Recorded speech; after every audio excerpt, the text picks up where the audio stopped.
Hello everybody, this is Peter from Sky Scorchers, and today I would like to touch base on castle protection and keeping your castles. In this video, I am only going to talk about level 2 and level 3 castles, as level 4 and 5 castles are quite different when it comes to defensive strategy. Losing castles is never fun, and through this short video, my goal is to help teams better understand how to manage their castles when they are under siege. Deciding whether or not you can handle more castles is completely up to you, though I personally would recommend teams set a minimum troop count per castle they own. Exposed castles may be hit often, and at times very large numbers are needed to stop the assaulting team. When building up your team in Atlas, it is very important that you strategically set yourself up according to the capability of your team.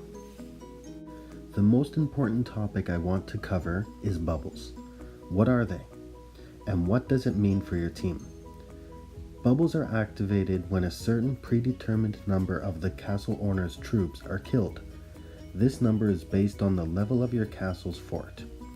As you can see in the picture on the screen, this shield will activate if 110,000 troops are killed.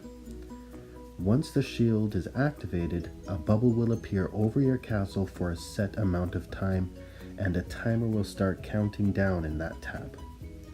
Once the timer hits 0, the shield will have to go through a cooldown period, which is the opportune time for attacking teams to attack and conquer your castle. The shield can be deactivated at any time by clicking on the Disable Shield button. You will be asked to confirm that you would like to disable the shield, click Yes to continue, or No to keep the shield enabled. If your shield has already been triggered, disabling your shield will force it to go into the cooldown. So it is important that you are prepared for a possible attack on the castle before disabling the shield in this case. If you disable the shield before it is triggered, the bubble will not appear and no cooldown will be necessary. You will be able to reactivate your shield at any time. Most times, it is in your team's benefit to disable the shield before it engages and defend against the attacking team. You can always enable the shield and have it trigger if you think you are not able to handle the hit.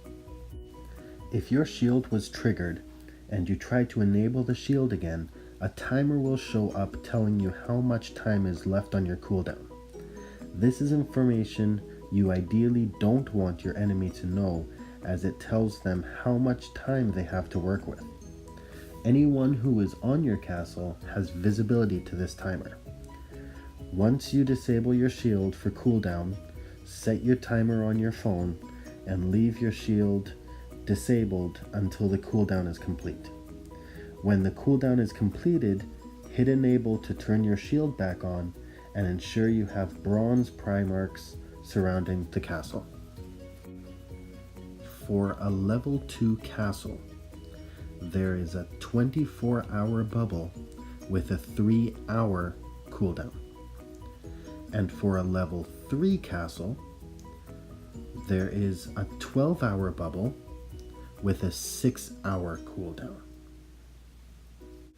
As mentioned earlier, the cooldown is a time to strike hard, so it is a good idea to plan out your defensive strategy for the length of the cooldown and disable the shield at a time when your team and alliance will be most active, or when the attacking teams are least active. Depending on the level of the castle, you may be in for several straight hours of defending hard, and there may be very many casualties. As you can see in the picture, things can get pretty crazy. When you have players that are offline, you should ensure that each player has an assigned castle for them to park a bronze trapper. Why bronze, you may ask?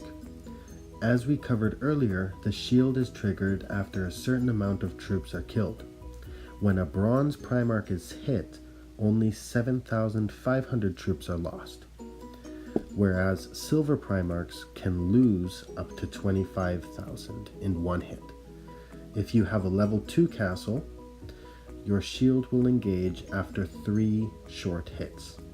Having bronze Primarchs at the castle buys you a little more time to decide what you are going to do and disable the shield if that's what you want to do. The last thing I want to say is don't overextend. It is important that you have only what you are confident in holding.